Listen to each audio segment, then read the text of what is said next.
दोस्तों नमस्कार। मैं आपका अपने चैनल मोक्ष केंद्र पर स्वागत करता हूं। अगर चैनल पर नए हैं तो चैनल को लाइक और सब्सक्राइब जरूर कर दें। आज हम बात करेंगे भगवत गीता और उसमें दिए गए अतुलनीय ज्ञान की। भगवत गीता आज से 5000 वर्ष पूर्व महाभारत पुस्तक में वेद व्यास जी ने गीता के अध्याय को जोड़ा था और 5000 वर्ष पूर्व जो ज्ञान प्रासंगिक था वह उससे ज्यादा कहीं अधिक आज के युग में है। इस पुस्तक में दिए गए आध्यात्मिक ज्ञान, ध्यान के संबंध में हमारा कर्म कैसा हो, कर्म योग क्या है, भक्ति योग क्या है, परमात्मा तक पहुंचने का मार्ग क्या है, यह सब बताया गया है।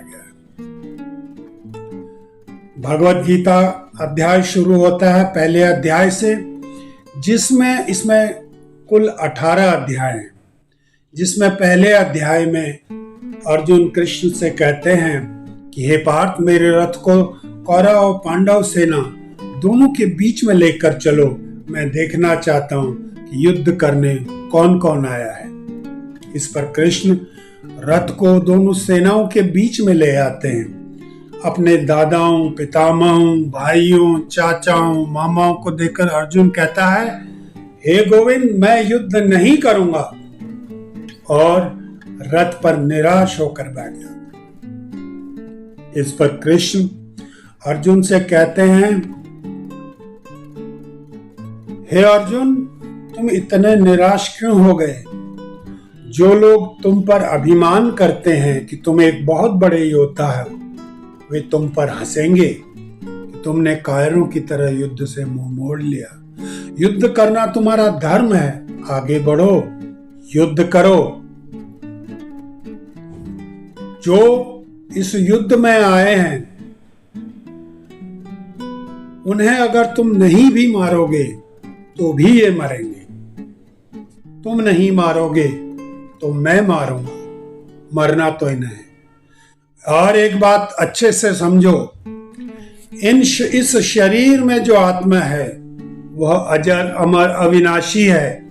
इसका न कभी जन्म होता है न इसकी कभी मृत्यु होती है।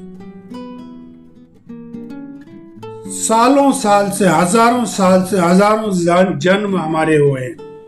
तुम उन्हें नहीं जानते, लेकिन मैं उन्हें जानता हूं। तुम्हारा भी और इनका भी और मेरा भी हजारों लाखों करोड़ों बार जन्म हो चुका है।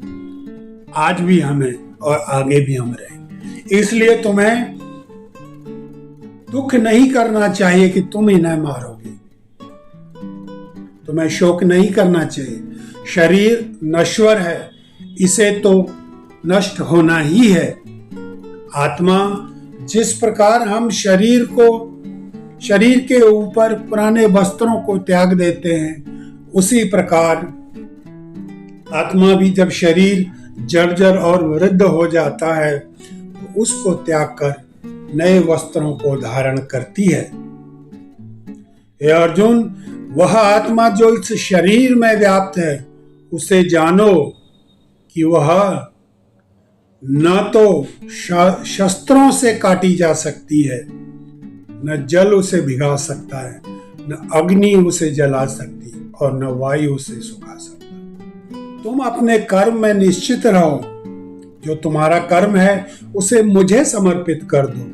अर्थात कहने का मतलब है, हे पार्थ, तुम अपने सभी कर्मों को मुझे समर्पित करते हुए आगे बढ़ो। जो भी तुम कर्म करो उसे मुझे समर्पित करो और भी पूरी दृढ़ शक्ति के साथ, इच्छा शक्ति के साथ उस कर्म को करो। उसका जो भी फल होगा उसकी तुम चिंता मत करो। कर्म फल देना मेरे हाथ में है। उसका फल चाहे मैं आज दूं, कल दूं या बाद में दूं।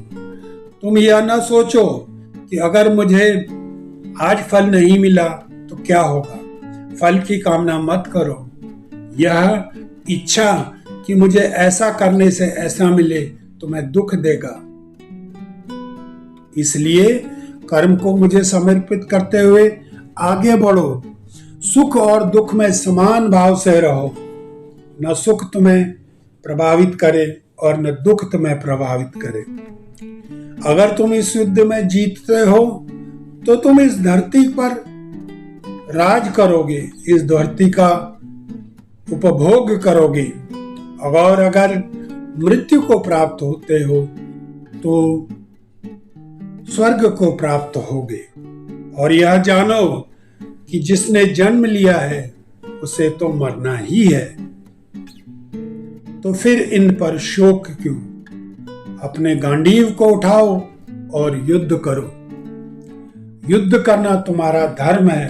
अपने धर्म को और अपने कर्म को पूरा करो। अगर तुम ऐसा नहीं करोगे तो तुम्हारी संसार में बेइज्जती होगी, तुम्हारा उपहास उड़ाया जाएगा, तुम्हारे शत्रु तुम्हें कायर समझेंगे।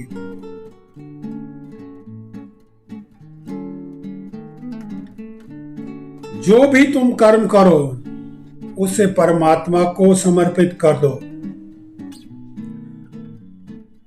यह जो मन है इसे ईश्वर में लगाओ।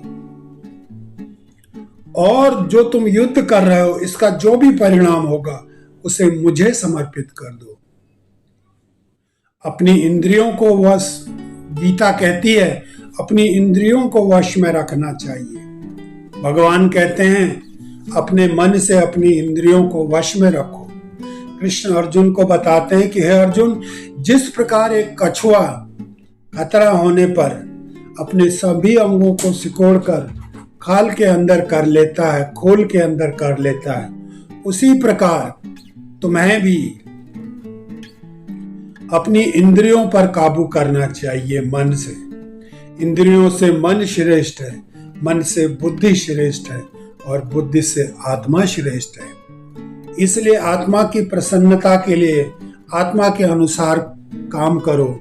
और आत्मा सिर्फ और सिर्फ परमात्मा में ही प्रसन्न होती है। वहीं से वह आई है और वहीं उसे जाना है। इसलिए हे अर्जुन, इस संसार के विषय वस्तुओं में अपने इंद्रियों को मत लगाओ। इंद्रियां बहुत शक्तिशाली हैं, इनको रोक लो। और इन्हें रोकने के लिए मन का इस्तेमाल करो। अगर तुम्हारी इंद्रियों को तुम जबरदस्ती रोकोगे और उसके बावजूद भी मन तुम्हारा संसार में भटकता रहेगा तो कोई फायदा नहीं।